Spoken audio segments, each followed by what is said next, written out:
thou go," replied the king. "They say, 'One foot goes and one foot stands when the wise man leaves his lands.' " "And they say too," answered the Crow, "over love of home where weakness. Wheresoever the hero comes, stalwart arm and steadfast spirit find or win for him a home. Little recks the awless lion when his hunting jungles lie. When he enters it, be certain that a royal prey shall die." "I know an excellent jungle now." "Which is that?" asked the Mouse King. "In the Nebuda woods, by camphor water," replied the Crow.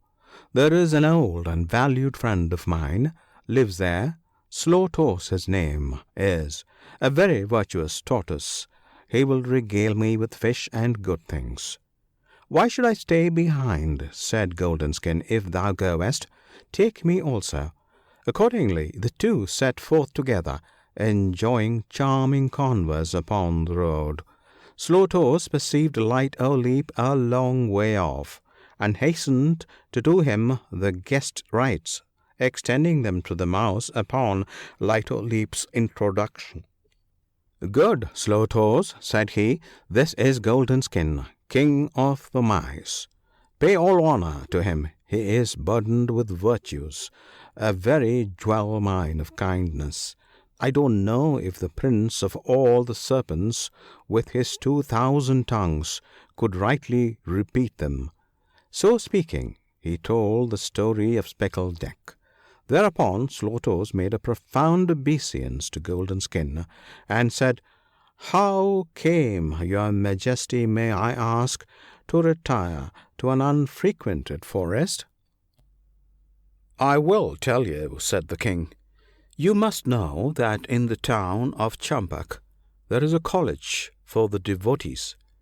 Unto this resorted daily a beggar priest named Chudakarna, whose custom was to place his begging dish upon the shelf, with such alms in it as he had not eaten, and go to sleep by it. And I, so soon as he slept, used to jump up and devour the meal. One day a great friend of his, named Vinakarna, also a mendicant, came to visit him, and observed that while conversing he kept striking the ground with a split cane to frighten me. "Why don't you listen?" said Vinakarna. "I am listening," replied the other, "but this plaguy mouse is always eating the meal out of my begging dish." Vinakarna looked at the shelf and remarked, "However can a mouse jump as high as this? There must be a reason, though there seems none. I guess the cause, the fellow is well off and fat." With these words, Vinakarna snatched up a shawl, discovered my retreat, and took away all my hoard of provisions. After that I lost strength daily, had scarcely energy enough to get my dinner, and in fact crept about so wretchedly that when Chudakarna saw me he fell to quoting, "Very feeble folk, or poor folk, money lost takes wit away. All their doings fail like runnels, wasting through the summer day." Yes, I thought, he is right, and so are the sayings, "Wealth is friends, home, father, brother, title to respect and fame." Yeah, the wealth is held for wisdom, that it should be so is shame. Home is empty to the childless, hearts to them who friends deplore, earth unto the idle-minded, and the three worlds to the poor. I can stay here no longer, and to tell my distress to another is out of the question, altogether out of the question. Say the sages, 9 things name not: age, domestic joys and woes, counsel, sickness, shame, alms, penance, neither poverty disclose. Better for the proud spirit death than life with losses told. Fire consents to be extinguished but submits not to be cold.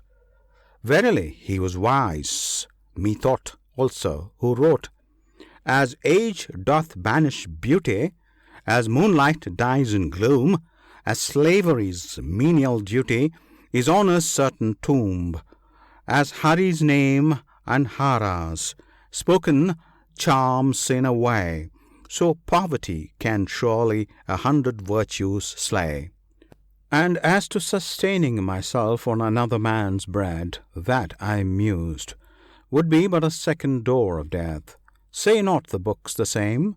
Half known knowledge, present pleasure purchased with a future woe, and to taste the salt of service, greater griefs no man can know. And herein also, all existence is not equal, and all living is not life. Sick men live, and he who banished pines for children, home, and wife, and the craven-hearted eater of another's leavings lives, and the wretched captive waiting for the word of doom survives. But they bear an anguished body, and they draw a deadly breath, and life cometh to them only on the happy day of death. Yet, after all these reflections, I was covetous enough to make one more attempt on Chudakarna's meal, and got a blow from the split cane for my pains. Just so, I said to myself, the soul and organs of the discontented want keeping in subjection. I must be done with discontent. Golden gift, serene contentment, I have thou that, and all is had. Thrust thy slipper on, and think thee that the earth is leather clad. All is known, digested, tested, nothing new is left to learn. When the soul, serene, reliant, hope's delusive dreams can spurn, and a sorry task of seeking favor is numbered in the miseries of life. Hast thou never watched, waiting till the great man's door unbarred? Didst thou never linger parting, saying many a sad last word? Speakest thou never word of folly, one light thing thou wouldest recall? Rare and noble hath thy life been, fair thy fortune did befall. No, exclaimed I will do none of these, but by retiring into the quiet and untrodden forest, I will show my discernment of real good and ill. The holy books counsel it. True religion, it's not blindly prating what the priest may prat, but to love as God hath loved them, all things, be they small or great. And true bliss is when a sane mind doth a healthy body fill, and true knowledge is the knowing what is good and what is ill. So came I to the forest, where by good fortune and this true friend I met much kindness, and by the same good fortune have encountered you, sir, whose friendliness is as heaven to me. Ah, Sir Tortoise! Poisonous though the tree of life be, two fair blossoms grow thereon, one the company of good men, and sweet songs of poets one. King, said Slow Toes, your error was getting too much without giving. Give, says the sage, give, and it shall swell thy getting. Give, and thou shalt safer keep. Pierce the tank wall, or it yieldeth when the water waxes deep.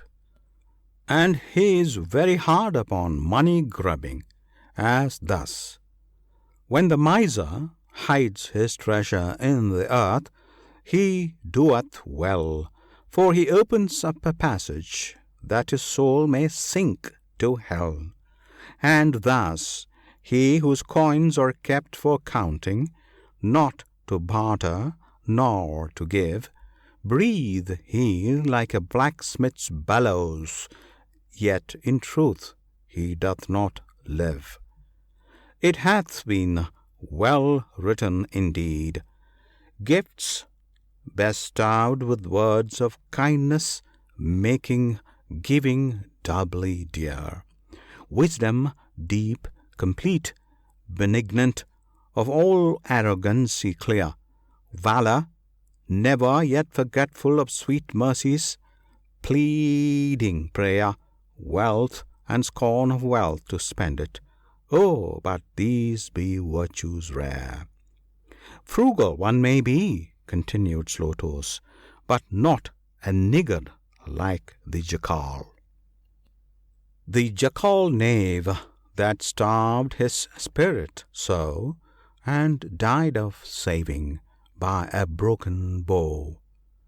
Did he indeed, said Golden Skin, and how was that? I will tell you, answered Tortoise. The story of the dead game and the jackal.